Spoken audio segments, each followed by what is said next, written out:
Frenchie's Art Gallery, located on historic Oak Street beside the Maple Leaf Bar. With over 3,000 square feet of space, it features a large gallery front room and Frenchie's personal art studio. Frenchie's Art Gallery is also connected to the Maple Leaf Courtyard, which is ideal for the New Orleans night scene.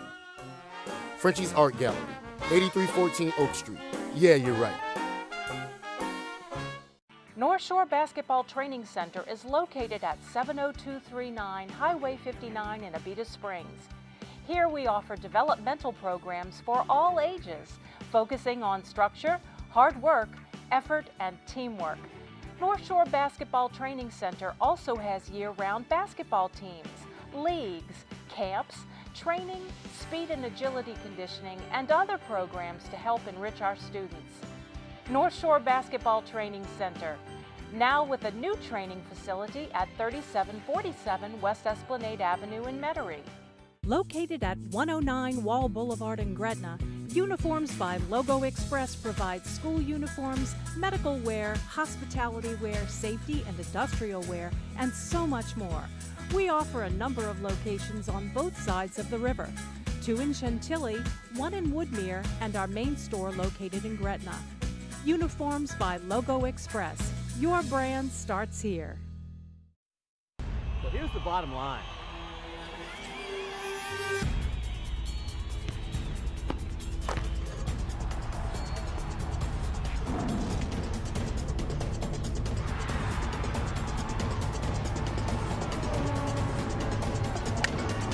Well, it's funny that you say that.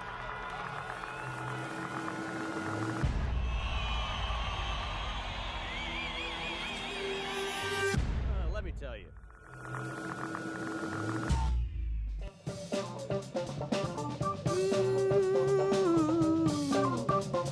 Oh, yeah.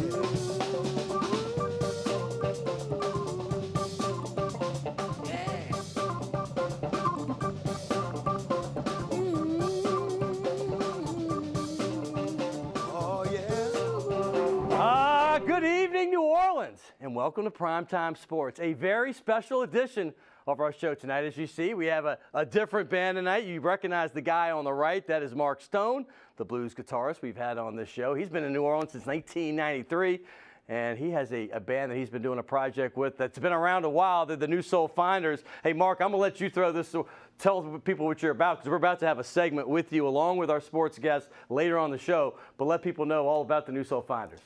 Very proud to introduce this band. Anyone who's familiar with the history of great funk and rhythm and blues in New Orleans knows the legacy of the late, great Eddie Bo. And of course, he cut a lot of classic funk tracks in the late 1960s and early 1970s with his group, the Soul Finders, which was fronted at times by Miss Marilyn Barberin here on my right. And the anchor for that band on most of their sessions was the great Paul Boudreau on my further right. So we brought them together to do the New Soul Finders and pay tribute to the Eddie Bo funk legacy. And we will get into that with all the new members as well. I can't wait. Eddie Bo, a legend in the city of New Orleans and beyond. So that's going to be a fun segment later in the show. Hey, I got to get into the news of the week. Hey, the baseball season in Louisiana, unfortunately, is officially over. A little bit premature for the LSU Tigers because 2 nights ago, I know most of you probably were watching Coastal Carolina, who came in as a 4 seed. That's the lowest you can get. There's 16 different brackets to start. There's 1, 2, 3, 4, but this team can rake the ball. They mashed it, and they did it all night long, at least in the first game on Saturday. It was 11-8. Sunday, it was a heartbreaking game. LSU got down 3-1. They came back to tie it in the ninth, 3-3. It was rally possum time all over again, but then they fell 4-3 in the bottom of the ninth. You know what? This team had 8 of 9 returning starters in the batting order that they had to replace. The team was fairly mediocre for LSU standards up until around early May. You got to be proud of the way Maneri rallied those troops. Those last 6 weeks were very impressive. They had that long winning streak, and then they got to the Super Regionals. I know a lot of you are disappointed, but it's going to be a strong year next year. All those guys, for the most part, are returning. Some won't be, and one of them is Jake Fraley. He is a guy that was drafted in the 2nd round of the Major League Baseball draft this past weekend.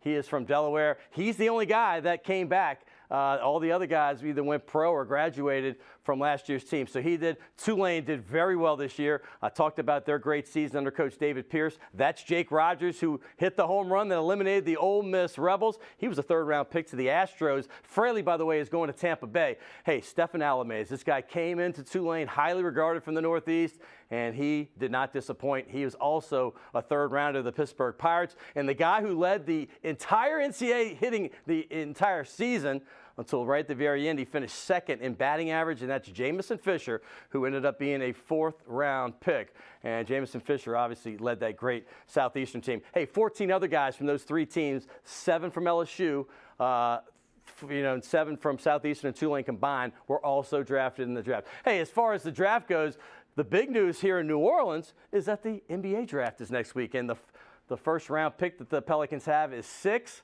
Well, you know those candidates. It's going to probably be either Chris Dunn or Buddy Hield, maybe Jamal Murray from Kentucky. But they're bringing in 12 guys yesterday and today that they're working out. Some big names here, but most of these are probably second-round candidates. Don't forget the Pels have the 39th and 40th pick. I'm going to start it off.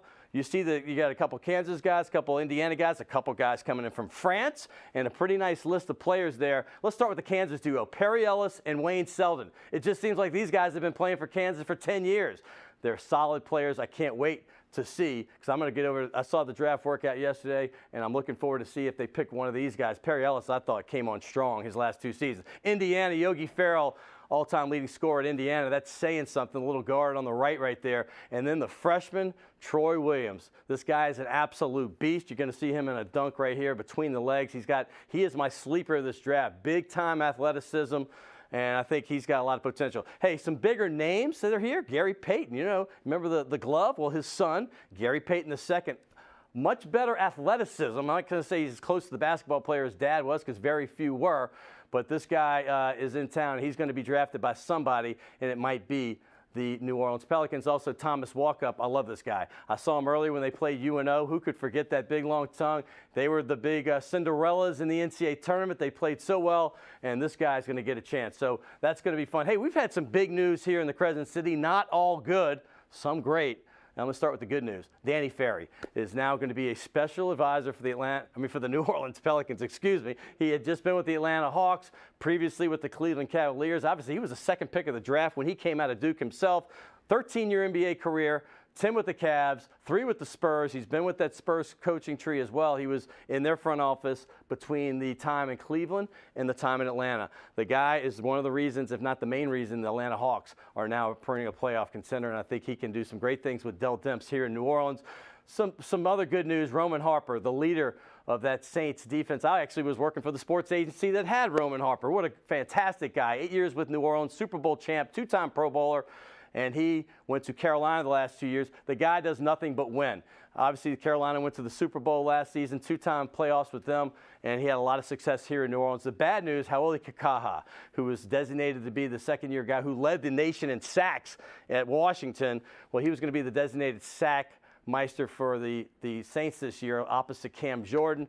Unfortunately, he got hurt in OTAs this past week, and he is out for the season. That is very unfortunate, but he's going to be gone. Hope he gets better. That's his 3rd ACL, though, in his career. Hey, I know we're not big in hockey down here in New Orleans. There's not a lot of ice running around, but the Stanley Cups are a real big deal for most of the country, and we have a new champion. Pittsburgh Penguins won it Sunday night. And Sidney Crosby, who has been the face of that franchise ever since Mario Lemieux pretty much retired a few years back, and he gets his 2nd title, and that's Pittsburgh Penguins' 4th overall. But you see the trophy. He got the Conn Smythe MVP award despite the fact, well, that he had a -2 differential. I'm going to give it a Lifetime Award. Sidney Crosby deserves it. He's a great guy and a great hockey player and one of the greatest of all time. Hey, as far as the NBA playoffs, I got to let you know a secret. We had a scheduling conflict in the studio, so I am actually taping this on Monday. Shh, I'm not supposed to tell you that. But I don't know what happened last night. You already do. Maybe it's over, maybe it's not. It's LeBron and Steph. I'm hoping it goes to a Game 6, but I guess we already know that at this point. Hey, we have a great show, and I cannot wait for this. A lot of variety. I already told you about the new Soul Finders. We're going to have a great segment. They're going to play some songs, and they've got some stuff to let you know what they're going to be doing coming up on certain nights of the week this entire month. I can't wait to hear their songs, and we're going to introduce the entire band and talk to them. but I got 3 of my favorite athletes as well. Chad Jones, to me, the greatest two-sport star in the history of LSU sports and perhaps college sports in general. He is going to be here. Also, Miles Brennan. Jones was the past at LSU. Brennan is the future, the Elite 11 star at St. Stanislaus. He's here right now. He is one of 2 LSU commits at quarterback. And also, I cannot wait for Jim Tillett, one of the great coaching minds in Louisiana basketball history. That's John Brady's quote, not mine. He's coming up as well. You're watching Primetime Sports right here on WLAE. We'll be right back.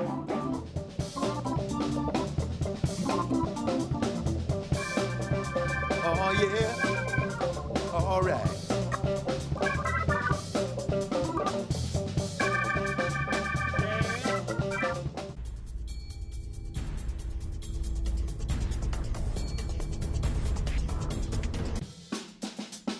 The name of this thing is hook and sling. You got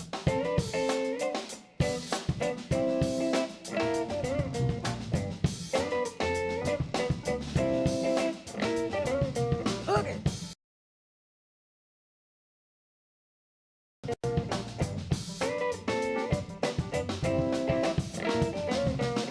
Come on, dog. You got it now. Welcome back, Crescent City. We are honored and blessed to have the New Soul Finders. You see the lead singer there, the beautiful Marilyn Barber, and we're going to have a big segment with them telling you what they're up to and talking about their roots and what they're doing now. I can't wait for that. It's going to be a great show. I told you Miles Brennan, the quarterback from St. Stanislaus, who was an LSU commitment. He blew up at the Elite 11 quarterback challenge over there in California. We'll get into all that later. And Coach Jim Tillett, one of the great coaches ever in South Louisiana and in college for 22 years up at Samford University. But right now, well, I've said it before. I'm not saying because he's sitting here, but one of the greatest two-sport stars in college sports history. His name is Chad Jones, and he happened to play for the LSU Tigers from 2007, well, to 2009. Great player and a great guy as well. Welcome. Good to see you, bro. How's it going, Scott? And by the way, I should say 2010, too. He finished his football career in 09, but, of course, he had the baseball season. He played baseball and football. Chad, I got to ask you, first of all, besides the fact that everybody knows you're a great athlete, Giants draftee, Cincinnati Reds, heck, you got drafted by a few major league teams, one right out of high school. Right. Everybody knows about your accident, so the first question's got to be, how are you doing? I'm actually doing real good, man. I'm healthy. I'm in Baton Rouge, still steadily working out, staying training on my leg just to make sure I can keep my longevity, you know, as far as me walking. But I'm doing A-OK, and I'm in Baton Rouge working out. Well, I'm all about positivity. I'm not the kind that wants to harp on negative. He did have an accident right after he was drafted by the New York Giants, literally 2 months after. He was a third-round pick with the Giants. He played safety. Back in high school, by the way, he had 12 interceptions his senior season, and he also had 12 touchdowns as a running back on the opposite side. But I got to say this real quick. From the moment on, the last 5-6 years, I mean, you've been going through rehab. I mean, kind of tell people what that's been about and kind of give people what's been like for you for the last 5-6 years. Man, I say right after that wreck, you know, it was a turning table in my life, you know. I think the first 2 years were more so the toughest part of it, more so with me getting back on my feet. It took about 6 months for me to be able to put another shoe on. So that can just tell you the long road that it took for me to get back walking and jogging. But like I said, I'm here. You know, I'm here. I'm a testimony, whatever people want to call it. You know, I'm just steady here, just working hard, trying to get. Well, what are you trying to do for the future? Is there sports still in your future? Kind of let people know what you're thinking. Like I said, this is my first year of free agency with baseball. I will give it a go next year, but I do have a year or so to finish at school. So I'm thinking about going back to LSU, you know, starting off this fall and seeing whatever LSU can open the doors for me. Let me give you some background. St. Aug guy, I had Lorenzo Doss on this show who played at St. Aug. I had Dino Hansen who played hoops at St. Aug just last week. St. Aug's obviously got the great tradition. He played at St. Aug. Katrina happened. Like many people, he went to Baton Rouge and he played for Southern Lab his last 2 seasons. But ironically, his dad, Al Jones, who played at Tulane, and I remember him as when I was in junior high, well, is now the head coach of St. Aug. This is a full circle. But as far as your career with the Purple Knights, there's a lot of history with that school. Listen, I had some battles myself and not football, but other sports. I love the tradition there. Talk about that. Man, that St. Aug tradition is none other like it. A lot of guys, all the guys who are coaching there, they actually went to St. Aug. You know, they've been through the struggle, toughness of, you know, the St. Aug mentality more so. I think it's going to be a very good year for, you know, for my dad's team. You know, I went to their spring game. You know, their spring game this past year. It looked real good, looked real aggressive, and I think it should be pretty good. You know, pretty good year for them. You hear a lot of the Katrina stories. I mean, a lot of people are now, like when they were little kids, are now going to college. I mean, you got after your sophomore season. What was that like? I mean, because I don't really talk to many people. I was living out of town at the time, but that had gone through it and had to be, you know, uprooted from where they were and go to a whole new place. What's that situation like for an athlete? You know, being displaced, I just remember the day of the hurricane. We were in our locker room putting on our pads to get on the bus to shovel over to Tad Gormley, you know, to play Warren Easton in our jamboree. And our coach, Payne, at the time, he called it off. You know, and then 2 weeks later, I'm in Baton Rouge at a totally different school. It was just a totally different, you know, it was a very unique situation. I was more fortunate to be in Baton Rouge, where my mom is from, but I wasn't displaced to where a lot of kids were. I didn't even think about that. So the actual jamboree would have been like Friday or Saturday night, and then the hurricane was early Monday morning. Yeah. So obviously people had to get out of town. They were evacuating, and next thing you know, you're never back in New Orleans again as far as an athlete in high school. Yeah, Saturday that morning, that early evening, you know, we were, like I said, we were at the field getting dressed, and they called it off to shut down the whole city and you know, try to push everybody out. And by Sunday that day, you know, I was, you know, looking at the news, you know, saying that the city was closed down. Wow. I couldn't understand at the time. I got to say this, though. This guy could have been a top 3 pick in the Major League Baseball draft. Well, people knew that he was going to probably go play football at LSU, so he didn't get drafted until the 13th round, which in baseball is still very high on the chance that he might not go play football. Of course, he did go to LSU. I'm going to give you a stat. There's only 2 players in the history of college sports that have 2 national championships in 2 different sports. This guy's one of them. Jared Mitchell, who's his teammate and first-round pick in baseball for the White Sox. But the difference is Jared was not a bigger contributor in football, superstar in baseball. This guy was a star in both sports. Obviously, a great pitcher, World Series hero. Talk about being a 2-sport star on that level. Man, going to LSU, I think it was going to be a choice that I was going to go in there and play in both sports. I didn't know that on this level of this, how big the stage it was going to be. You know, going out there my freshman year playing in front of, 90+ thousand fans, you know, it just overwhelmed me. And then going to baseball, which was even a more unique situation because I'm on the mound pitching, you know, it was a one-of-one type of deal. But, you know, being at LSU, a 2-time athlete, you know, I had a great college run, and I wouldn't change it for anything. I gotta get perspective because there's not many people I talk to that are in big time college sports in 2 locker rooms. What is the difference between a college football locker room and that group? Because I've been on the media side, I see it, but I want to know as a player and the guys in baseball. To be honest, I tell you, the guys are similar. You know, the locker rooms are similar, but you know, your football room, you know, is definitely more guys. You know, you have 100+ over at LSU, so it's definitely, you know, it's actually fun to hang around in the locker room, you know, when it comes to football, and everybody has their own identity. And then when you go to baseball, it's a little slower, it's a little more calmer, but you're more of a tight-knit group in baseball. So you really have a good time in the locker room. You really have an awesome time. You know, you really get to learn the people. So like I said, it's night and day, you know, with football and baseball locker rooms. But I'm saying as far as people, it's similar. I had a tighter and close relationship with my baseball teammates. That's very interesting because most people know you as the football. So you kind of came on in baseball. I was like, wow, this is a left-hand reliever that throws 92. You were smoking people out. Let's talk football. I mean, obviously you had some great moments. And as far as your football career, you're a safety, but you return punts, kind of a jack of all trades. What do you remember most about your football career at LSU? Man, 2 things. You know, I say my first actual game we played Virginia Tech. You know, I just remember taking that bus ride up to the stadium, and I just couldn't imagine the overflow of people that were standing there cheering and rooting for us. And then one other thing, you know, I had a big game with Arkansas, big time hits in Arkansas. Just saw one hit. You took a guy's helmet off. Yeah, I just saw. There it is, right there. Big time hit in Arkansas. Actually, yeah, okay, there you go. And you know, like I said, a Mississippi State game was one of my highlight games. You know, I had I'd say 3 big goal line plays and then a big time punt return. All right, let's talk about that game because when I think of the greatest individual game, and I know people have run for 300 yards, but I'm talking about for your team to win in many different ways. against that Mississippi State game, 2009. And at that time, you kept some title hopes alive because if you lose that, you know, let's be honest. And at that time, LSU was thinking NCAA titles instead of SEC titles every year. Right. The punt return, 93 yards, one of the best punt returns I've ever seen.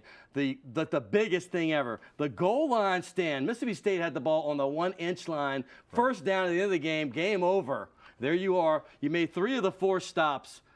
Incredible performance. I need you to tell us in your own words about it. Man, being on that field at that point in time, you know, our defense, you know, we called a timeout. You know, our coach, you know, came up to us and said, "This is where it's going to be. This is what's going to make our defense." So we went all out there fired up, and I said a little bit before the snap, you know, I played with my brother. Yeah, you know, Raheem who played for the Bengals later, right? You know, I played with my brother. You know, and I always look up to him, you know, for a little more intensity, a little bit more aggression. You know, so that's him, number 84 in that number shot 84, right there. Yeah. So, you know, we made eye contact, I said, a little bit before that first snap, you know, and that's all I needed. I was ready. You know, I was ready to play. And I think that first play could have been a simple running play. It's a simple running play. You know, I made that tackle right there, and I think they got a couple inches on that. The second play was a pass. It was supposed to be the Tim Tebow jump pass. Yeah. You know, and one of our linebackers kind of blew his assignment. Don't want to say the names. You have to record it. He blew his assignment. But I came from the other side of the field, and I was reading the quarterback eyes and be able to get in the lane of that throw. Actually, we can say the names. Who blew the assignments? No, I'm just kidding. Speaking of Tebow, I got to get to this game because there's a lot of great moments for LSU fans in their history. But to me, I always say this because everybody wants to remember when Florida was #1 and they were dominating. They won the national title in '96. They came back and LSU upset them and kind of put their program back on the map. But the game a decade later, you played in this one. Yeah. Tebow, Heisman Trophy winner, national champions again. They come in #1, LSU's top 5. Right. And I brought some friends in from out of town where I was living, and they couldn't believe the intensity. I was on the first row in the end zone where all the 4th down. Right. Yeah, and that game, and then you'll see Tebow, you stopping Tebow right there. Talk about the enormity of the game and the passion of the fans that night. Man, that was the most intense game I've been a part of, you know, over at LSU. So much hype throughout the week. We practiced so hard for that throughout that entire week, but being in that stadium, you know, I remember when we first running out there, you know, you hear the roar, and as you keep running, get to that half point, you know, you hear flatline.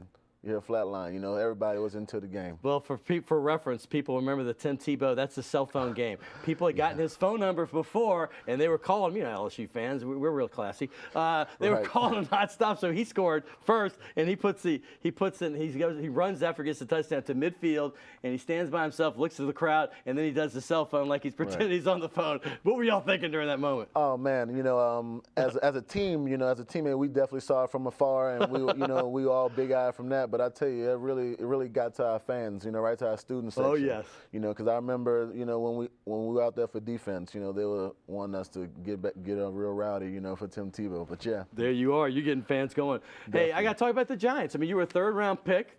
That's got to be one of the great moments of your life, other than maybe getting married and having a child. Being a draft pick that high to a franchise like the Giants. Yes. I mean, come on, that's so much history there. Talk about what that was like getting drafted by this team. Man, you know, every college athlete, you know, especially when you get to college, even in high school, everybody wants to be on the highest level of what they can be on. And I had the opportunity, I was blessed to get the opportunity to have a phone call from the New York Giants in the 3rd round, you know, and by the New York Giants, you know, they're a premier team, you know, they're in the hot spot, you know, as far as being able to promote yourself as a person and as an athlete. It was astonishing to be a part of that. Kind of interesting. They have a good history with LSU players. I mean, Corey Webster obviously was on that team, and you have Odell Beckham Jr.'s blowing up right now, and Ruben Randall. They have a history of playing good. But the thing that's almost remarkable, you had that accident that obviously I know most of you know about it. I mean, it was debilitating. It was unbelievable. But even after that, you ended up on your potential alone, getting drafted in the 9th round by the Cincinnati Reds. In baseball, that's early, and that's super early just on potential because they weren't sure he was even going to be able to play again. Right. And the reason they did it, they said, okay, his football career might be over, and I think that's probably why they took that gamble because lefties that can throw in the 90s are extremely rare. Talk about that moment, too, because then you're turning it all around. Well, I actually did a workout for the Saints and football workout for the Saints, and it wound up not working out. So I came to a decision: am I going to work out or train for another year, or I'm going to switch back over to baseball? So I wound up talking to a longtime friend, Jerry Flowers. He's a area scout. You know, he was an area scout at the time for Cincinnati Reds, but we have a relationship. He's been watching me play since 7th, 8th grade. So wound up getting drafted, you know, by the Cincinnati Reds in the 9th round. I was 7 years out of baseball, and I got on the mound and hit 92 a few times. Wow. You know, so yeah, it was a big thing. It was a big deal for Cincinnati, and they pulled the trigger. What do you want to do? What's the perfect world for you going forward? Perfect world for me, man. I'm just looking for longevity and whatever I get into. I'm blessed as is already. You know, I have everything that I need as of right now, but I'm just looking for longevity and something that I can do that I love. Well, our good mutual friend Marlon Favorite spoke so highly of you. Everybody I've talked to in LSU's organization, I'm going to call it, obviously up at the school, couldn't stop raving about you. Now I see why. It's awesome. Been my honor and pleasure. I appreciate it. It's great to meet you. Definitely. Finally, I mean, I've enjoyed our banter on the phone. By the way, this guy grew up across the street from Malachi Dupree. Yeah. We have a tradition here. I got an LSU ball and a Saints ball, but you're a Tiger and one of the greatest of all time. Give me your big John Hancock on this. You got it. And I also have a great restaurant gift certificate for you. I want you to enjoy yourself. There's one in the Warehouse District as well as Metairie. So check that out. Give me a big Chad Jones on there. And I want to thank, it's been a great, you see what a great guy this guy is, and his future is bright no matter what he does. I can tell you that right now. Chad Jones there. Hey, we're coming back. We're going to go from a player to a coach, one of the great coaching minds of all time in Louisiana sports history. I'm not even going to just say basketball. Jimmy Tillett coming up next right here on Primetime Sports.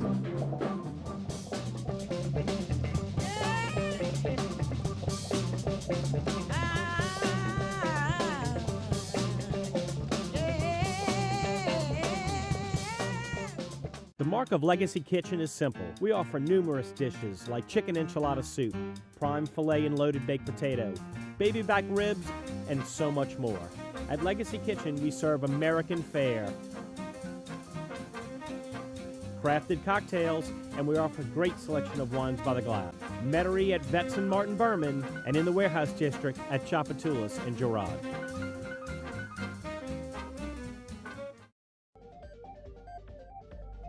I burned for health. For never being big again. I burned for my family. For my 10th high school reunion. For swimsuit season. I burned for myself.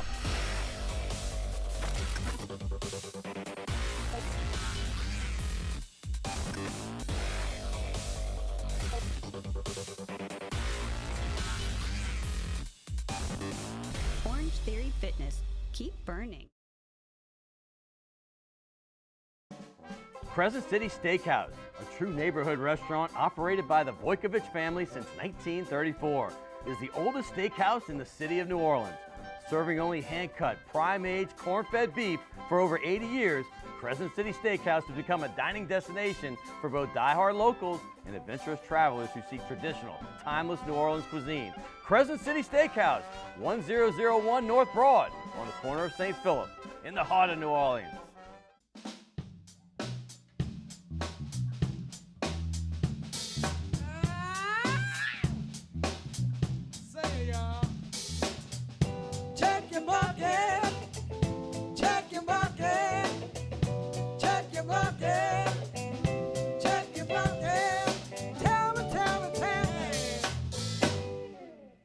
Welcome back, Crescent City. That, of course, Mark Stone is with the New Soul Finders. Paul Boudreaux, an original member. You see him over there on the left. And, of course, Marilyn Barber. And we're going to get to know the rest of the band in the next segment. They're going to play a couple songs, some new stuff they've been doing lately. I can't wait for that.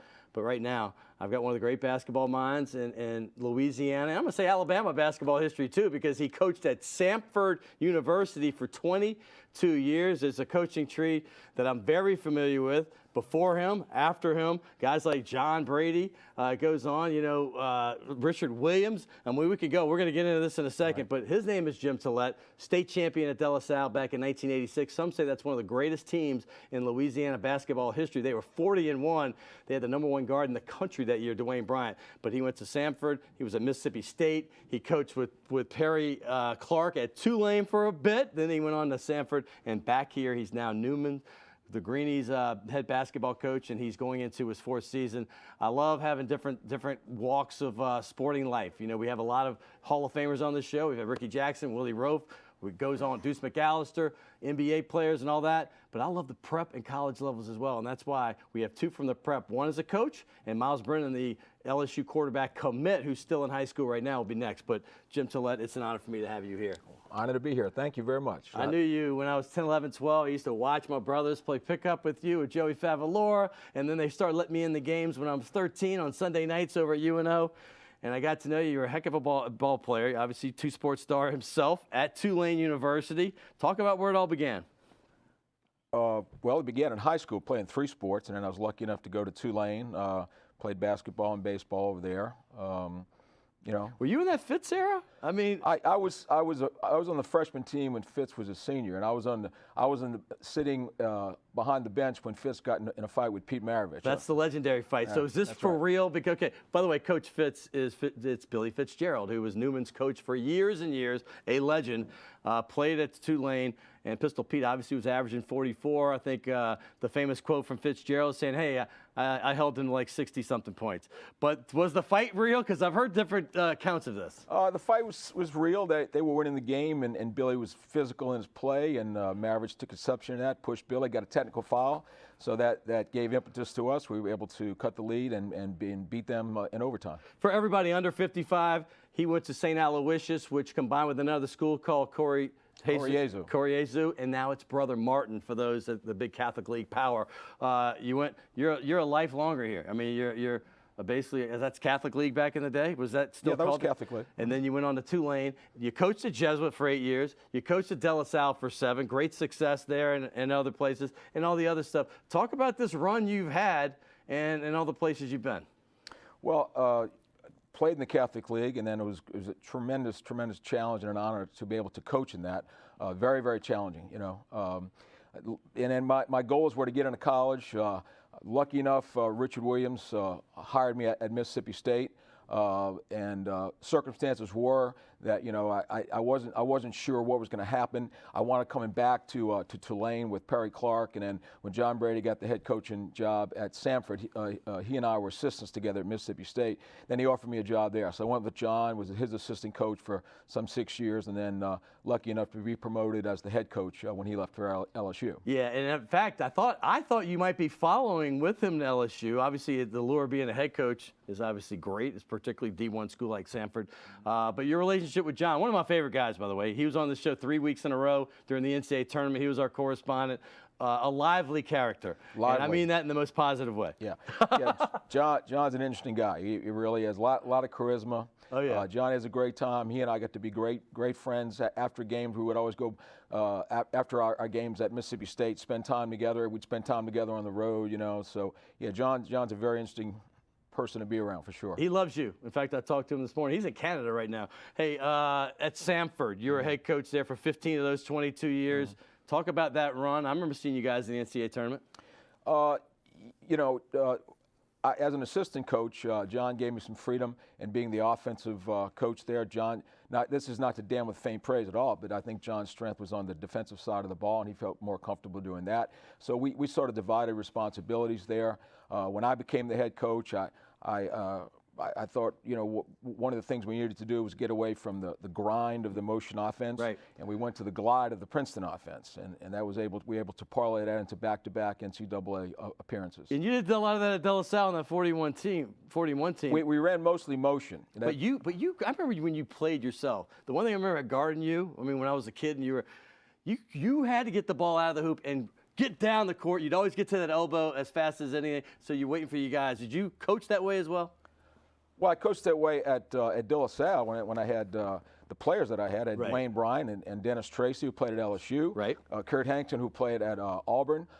Jason Brockman, who was a great role player and a great photographer. There was that team, 40-1 right there. Ray Ronquillo was a tight end at Louisiana Lafayette. Yes, he was. Cedric Tubman off the bench. He played NAIA basketball. So we were 40-1, and you know, the only game I coached was the one we lost. You know, so those guys were phenomenal. Was that Jesuit that beat you? Who was it? Jesuit, my good friend Dale Schmento. By the way, Dennis Tracy, who's a longtime friend of mine, he said he wanted me to tell you that was the greatest team you've ever coached. True? No. It was the greatest high school team I've ever coached. He said he had a lot of hops, though. Dennis was, in my opinion, was a great player, and those are Dennis's words also. You know, one of my favorite stories about Dennis was that he fancies himself as really someone with great hops, and he would always try and dunk the ball in a game. And he had trouble dunking the ball in practice, so you really didn't want to stretch in the game. So it got to be kind of a standing understanding from everyone that when Dennis would try and dunk, I had someone designated, because I knew he would miss it, would stand up and go check in at the bench, and I'd pull Dennis out of the game. You immediately take him right out? Right out. All right, Dennis, I'm sorry. That's his words, not mine. By the way, you saw Dennis, he did live with Shaq for a long time, played with Shaq at LSU. Great player. He had a great moment at Georgetown. Never forget that in the Dome. But Dwayne Bryant, speaking of Georgetown, was on that Georgetown team, the number one guard coming out of high school that year in the country, some say. I think most say. I remember Dickie Vitale told me that back in 85, 86. What was it like having him as your lead guy? Well, he was incredibly talented, but I think probably the most impressive thing about Dwayne is where he came from and how far he came. Because Dwayne had grown up in the Fisher Project. There was no dad in the picture. His mom passed away when he was 15. He was raised by his brothers, so kind of passed around, et cetera. So to see his maturity and you know just his growth as a human being was just unbelievable. He came so far so fast. Like Dennis, he still looks great. I've seen him recently, and he was at Catholic U coaching for a bit when I was living in D.C., so I got to see him. Great. Hey, by the way, your coaching tree, I just thinking this off the top of my head, there's so many out there, but I know you have some kind of relation to at least three I can think of off the top of my head that are in the SEC. Billy Kennedy, Texas A&M, had a great run this year, won the conference. Michael White, obviously over at Florida. He was at Louisiana Tech, but he's had some roots at Jesuit. Well, he was at Jesuit, but I'm still mad at Chris Jennings, who I coached years ago at Jesuit, because we called to Chris to recruit Mike, and he said, oh, listen, he said he's not going to play any defense. All he wants to do is shoot the ball, et cetera. He said he's not going there. And I said, okay, fine. So later he signs with Ole Miss, and he winds up being the Defensive Player of the Year. So thanks, Chris, for that. Yeah, thank you, Chris. Right. By the way, I remember him very well because I was producing games with Brando, and I'll never forget, he and John Clockerty had an issue, the most famous ref in the SEC at the time. And he said, man, Clockerty hates me. Sure enough, the beginning of a game in the SEC tournament in the Georgia Dome, he gets called for a foul. He picks the ball up and just kind of rolls it to Clockerty. I'm talking 30 seconds out of the game. Tees him up.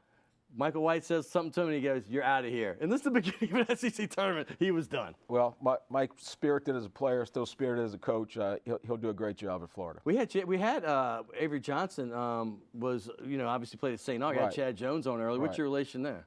I don't really have one. Okay, then I got bad information from Mike Giorlando. I'll have to tell him that. All right, everybody I talked to about you, everyone. I'm talking from Gerald Williams, who coaches with you now, to guys like Brady and guys that played for you, and there's several. They said the one thing, the constant is your history buff. World War II, going back all the way to the leaders in BC time, Alexander the Great, Sun Tzu, The Art of War. Talk about this, because there's a guy named Nick Saban that I used to introduce a lot back when I was at Atlanta at the Touchdown Club, and every speech he would give, he would talk about strategies of war and put the principles to how he coaches football, and I've heard you're the exact same. Well, I'll relate this to Saban, but he talks about the process. We can come back to that later if you like. Sun Tzu was really into the use of deception in warfare, which is like disguising defensive coverage, offense, play action pass, run action passes, etc., things of this nature, draw plays, do the opposite. Also the use of intelligence. But more pertinent for what we're talking about, Sun Tzu identified two forces or movements in warfare. One was a direct movement, or orthodox, which he called the zheng, and the other one was the indirect, or non-orthodox, which he called the qi.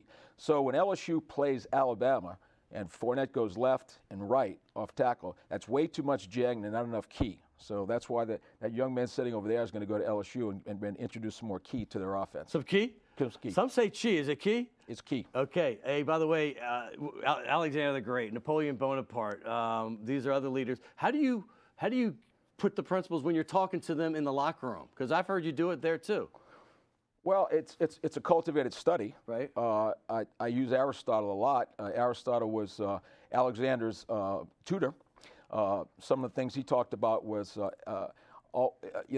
as did Sun Tzu, the whole notion of the changing reality of war in the context that is constantly changing. And so the overriding principle there is to accurately interpret reality.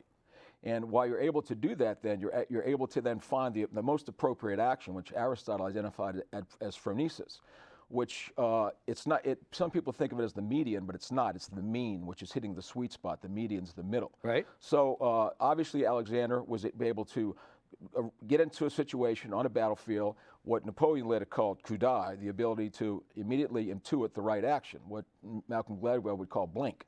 So phronesis is the point, Malcolm Gladwell. Sure. Right. Phronesis is the point of the appropriate action at the appropriate time and the appropriate amount. All right. Yeah, I know you're a huge World War II buff. Are you a MacArthur or a Patton guy? MacArthur obviously did his stuff in the Pacific mostly. Patton over there in Europe, mainly Germany. Talk about this. They were both prima donnas. Patton, by the way, was the richest officer in the Army at that point. Rich in cash? Rich in cash, right? Yeah. California guy. All right. Anyway, I'm a Patton guy. I should have never. MacArthur, his whole thing after leaving the Philippines and going to Australia was a personal, in my mind, a personal stop to get back to help the people in the Philippines. I thought that could have been bypassed in favor of Formosa. Patton on the other hand, had a great understanding of grand strategy, and had Bradley or Eisenhower followed his ideas when they were breaking out at St. Lo after Omaha, then they possibly could have ended the war in 44. It's not just sports and music you're getting here. You're getting a history lesson as well. I'd be remiss not to mention you're coaching at Newman right now. You have a guy on the team who's well known as Dad. Del Demps is the general manager of the New Orleans Pelicans. His name is Riley Demps. Talk about this young man. He's had a defect from birth where his arm and shoulder, but it has not affected his style of play. And talk about him as a player. He's only a sophomore and then going to be a junior next season. Well, I'll get back to Saban and reference it this way.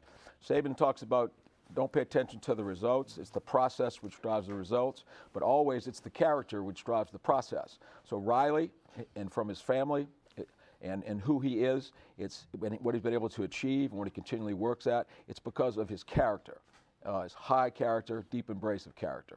Well, let's hope that Del keeps his job. I'm rooting for that so he can stay with you for the rest of his career. Where do I sign on for the Pelicans? Exactly. By the way, it's been an honor. We're going to have you again later on because I need to get more into the war thing. This is not enough time. But Jim Tillett, right there, you've been around for a long time. You still look like you're 35 years old. I don't know how you do it, but thank you so much. Here's a great gift certificate. I would say clean living, but you would laugh at that, so I know. Thank you. I know you better. I know you better. Right. But here, hey, Tulane fans, I know he played at Tulane. He has nothing against LSU, and I asked him, would you mind signing the LSU ball? Saints ball's a little full. He said, no problem. Trying to be a comedy. Trying to be a guy. Hey, great to see you again. Thank you so much. I go way back with this guy. I mean, from the late 70s. I was a kid, and I guess he was even younger. He seems like he was. Hey, anyway, we're coming back. I can't wait for this next segment because I'm going to have Mark Stone, who was on our show about 2 months ago. But he's got this new band that he's not a new band, a band that's been around for a while. We'll talk about that later when we come back right here on Primetime Sports. Thank you, man.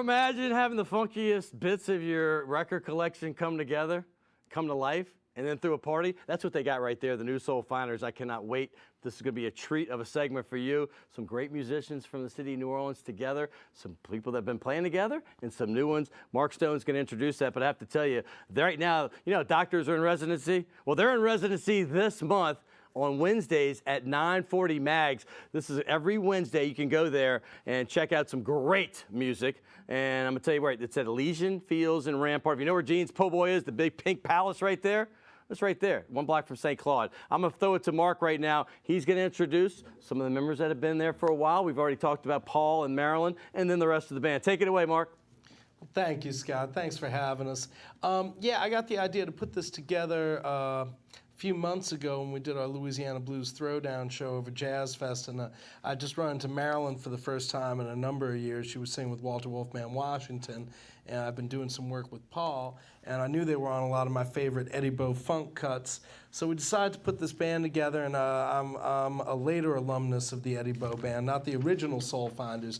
Marilyn and Paul are original Soul Finders, but I played with Eddie Bo extensively in the later 1990s, and Tom Worrell, our keyboard player, was a Eddie Bo understudy and a frequent companion collaborator.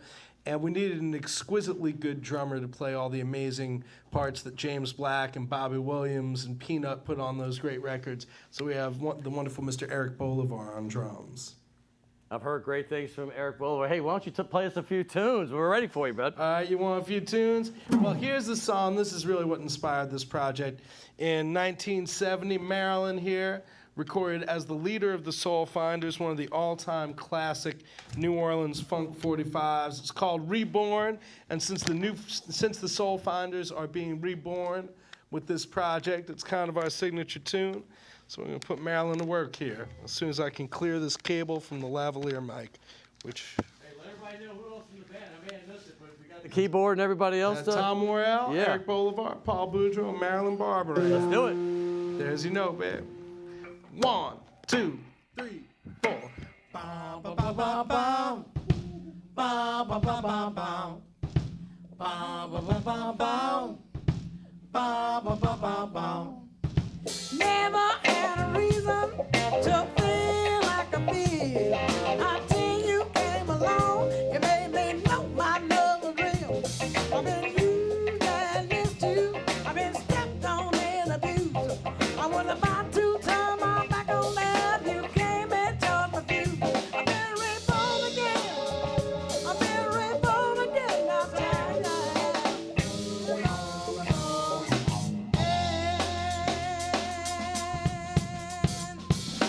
Don't let my flags up these tears disturb you, little boy. And you see these tears I take are really tears of joy.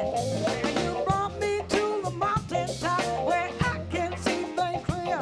And rebuilt my confidence so I removed that single fear.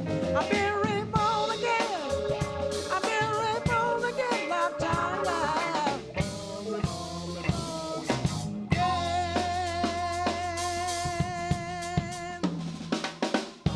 Bum, bum, bum, bum. Bum, bum, bum, bum, bum. Bum, bum, bum, bum, bum. Bum, bum, bum, bum, bum.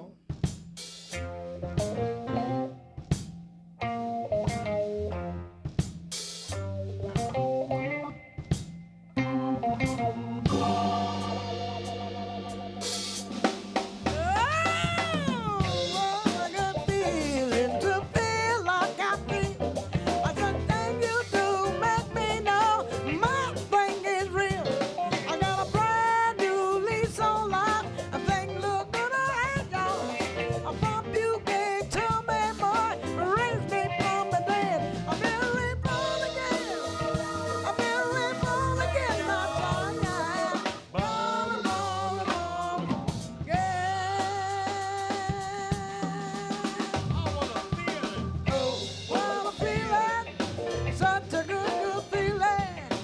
Oh, what a feeling. What's a good, good feeling? A good, good feeling, your life. Such a good feeling, your life. Oh, what a feeling. Such a good, I'll take you to the chain. Take me home. I've been reborn again.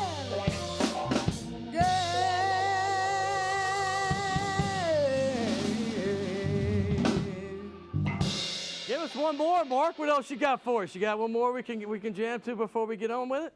1, 2, 3, 4.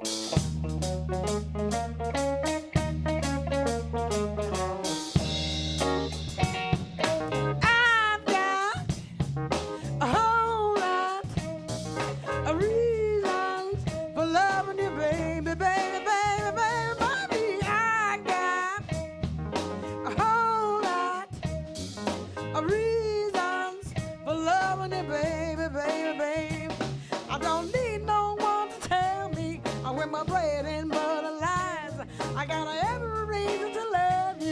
because you make me feel satisfied. A lot of women will get the right eye to have a man like you.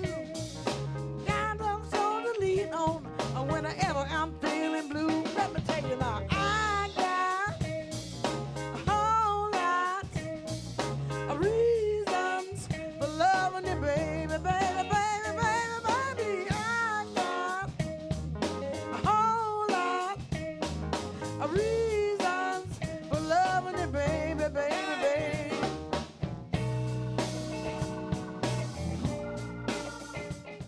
Of course, that is the new Soul Finders. Check them out Wednesdays on Elysian Fields in North Rampart. For the month of June, they'll be at Mags 940. So, hey, I appreciate you guys so much. Hey, you know what? We've had a lot of pro Hall of Famers on this show. We've had a lot of college players as well. I haven't had any high school guys, and I used to produce a show for, gosh, 15 years. We had Peyton Manning all the way to LeBron James would fly in. We'd have like 30 or 40 blue-chip football and basketball players every year. The cream of the crop, the Chris Pauls, the best players in the country would do it. But I haven't talked to a high school guy as far as an interview in a long time, and I'm looking forward to it because LSU has a great one right now coming, not in this year, but in the class of 2017. His name is Miles Brennan. He's one of 2 quarterbacks that committed, both Elite 11 quarterbacks. That's the best players in the country at the quarterback position, and here he is. How you doing, my friend? Doing well. Thank you for having me. I was impressed. I got to tell you, Miles, first of all, I saw him just a couple nights ago on Final Play. You know, you were on that, but I saw you a month ago. And you were on a news show, sports show, and I was like, this guy is poised. I mean, he obviously knows how to handle the media.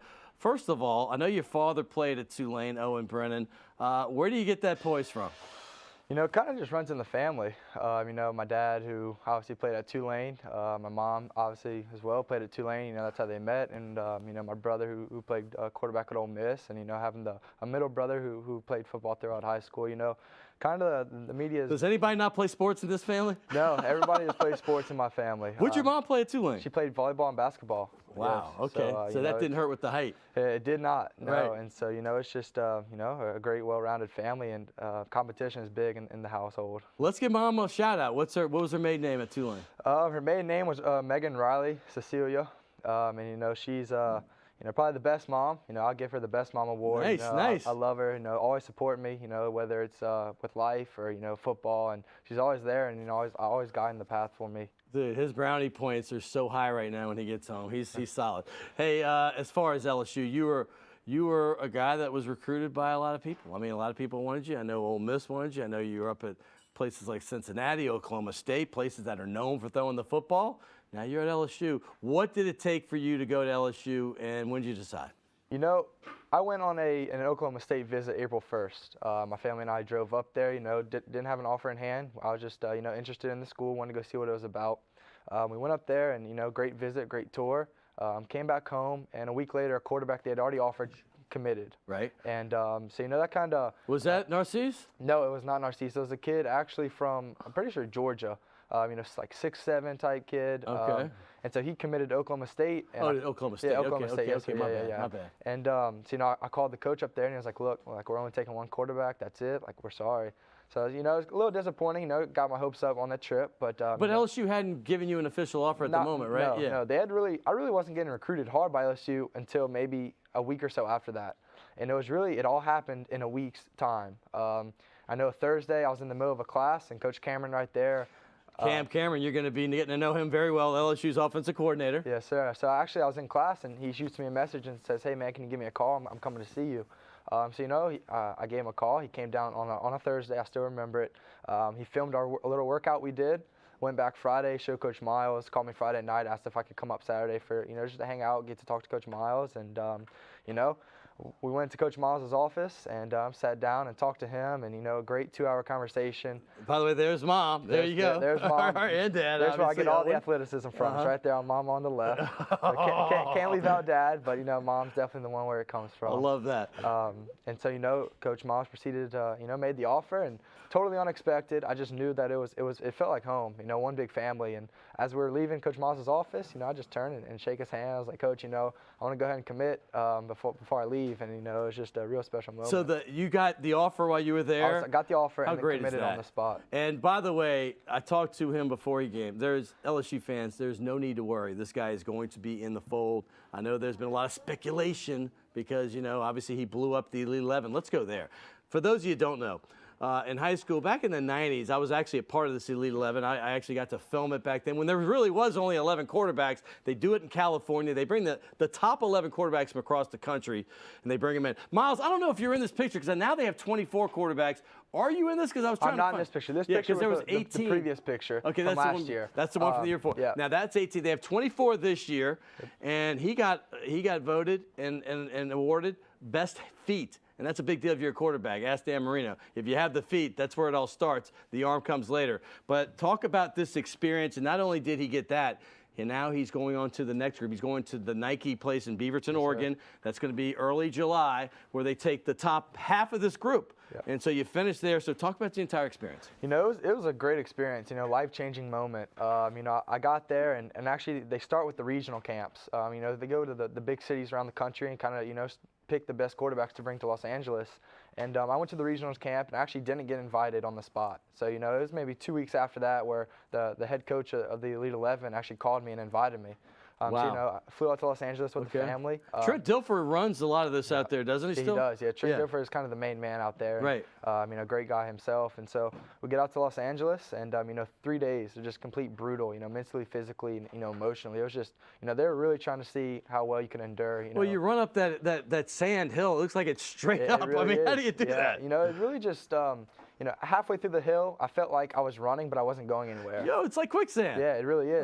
So, I just knew that if I kept doing the right thing, eventually, the destination's there. I just, have to keep doing the right thing and keep moving forward. And, that's really how I got through that. Listen, Miles may be just getting noticed nationally, but he's been a phenom here on the Gulf Coast over there in Bay St. Louis. This guy threw 117 touchdowns in just the last 2 seasons. By the way, explain this pick.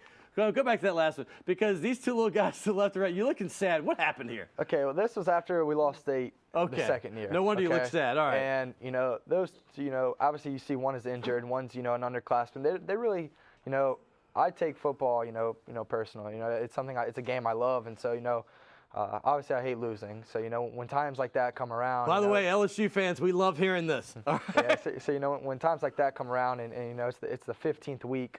And then you lose, 2 years in a row to the same team, and after all the hard work and preparation, it's a little, it's difficult. All right, I know you're not the kind to brag about yourself, but 117 touchdowns, 117 touchdowns. How many yards in there? This is just 2 years. I'm talking, people. 11,045 yards, 6.2 miles. Almost 12,000 yards, 6.2 miles. 6.2 miles. I can't even run that anymore. I used to run that really fast. As far as Stanislaus, talk about your team right there, and you 11-4 last year. Playoffs. You're excited about the senior year? Yeah, I'm looking forward to it. We're a well-rounded team. Great athletes. Both on the offensive and defensive side. We have maybe 4 or 5 D1 guys on the offensive side, and I feel real positive about the defensive guys. Their recruitment picking up. But besides that, just working together and coming together and really bonding. As this last season comes for these seniors. You seem extremely grounded, and I know you are. You have obviously college athletes for parents, but you're getting headlines now. Mm-hmm. I just pulled one up yesterday. The #1 pick of the draft is a guy named Jared Goff. You've seen this. Yeah. Brennan has Goff-like quality. The #1 pick of the draft. How's your life changing, my man? Because you're getting a lot of hype right now. It's really not changing. It's kind of, I'm staying humble. That's what my parents always tell me. Don't really let it get to your head. And, I'm just going day to day and getting better. That's the biggest thing for a quarterback and a football player at itself. Just go and always, I use the term win the day. Always do something to make sure you're winning the day. And that's really how I just proceed and go along with things. Listen, I've interviewed them all from Manning, Peyton, when they were in high school. Mm-hmm. LeBron, those guys were extremely grounded as well. I'm putting you right in their category. I'm talking you're very level-headed, and I love that. You have some competition coming in. I know you don't shy away from it. Lowell Narcisse from St. James, he was an Auburn commit for a while. Now he had a bad injury last season. Now he's back. Talk about getting to know him. He's also an Elite 11 quarterback. And what's that going to be like? seeing him in Los Angeles, you know, it was pretty neat in itself. You know, I'd never really got to, you know, actually sit down and talk to him and, you know, just get to, you know, just what's he like? Interacting. You know, he's a real, just humble kid. You know, really well-spoken. You know, him and I were always giving each other handshakes, always hugging each other after good throws, after good, you know, sessions. And one of the biggest things, you know, when they came out with the 11 and he didn't make it, he personally texted me and congratulated me and told me that I deserved it and to come out and represent us as Tigers over in Oregon. Well, you're going to have some great people to work with. Brandon Harris is there. Obviously, everybody thinks he's going to come into his own this year. Malachi Dupree, Traven Doral. I mean, these are great receivers that you're going to have an opportunity to play with. That's going to be a lot of fun for you. Hey, listen, man, I have no doubts about your future. It's going to be nice. You got two different style quarterbacks coming in. One's a lefty, one's a righty. And here's the right version right here. Hey, I got to thank you. By the way, you're going to be playing with a guy named Leonard Fournette as well. Yes, sir. And I don't expect you to get a lot of time as your freshman. Who knows? There might be an injury there. But what do you know about Leonard? Here, I got an LSU ball for him to sign. And I got a great gift certificate for you. Thank you. You might want to take your mom, but bring your dad too. Of course, you know. Bring your dad too. Owen's a great guy. One of the biggest parts, you know. And, by the way, y'all, I have can't friends. leave him I'm gonna give him a shout out. Jason Romer is a crazy mutual friend of ours in Destin. I got to run right now, but sign that ball. Thank you so much for coming on. Yes, I had a great time. The New Soul Finders, that was fantastic. We had obviously the Chad Jones, one of the greatest two-sport stars in college football history. I want to thank everybody out there. Here's a graphic for what I do. At scout.com, saintsinsider.com, pelicanspride.com, and you know where to find me on my Twitter. I got to thank everybody that makes this show possible. Naila Jones, Kenny Juno, Josh J. Smoove, hey, Ron Yeager, Jim Dotson, everybody but Will Hill is the one that makes it happen for this show. Red Hat Tsunami does it for me. I want to thank everybody out there. It's been a lot of fun. Next week, it's going to even get just as fun. Coming right back on Primetime Sports with Scott Alexander.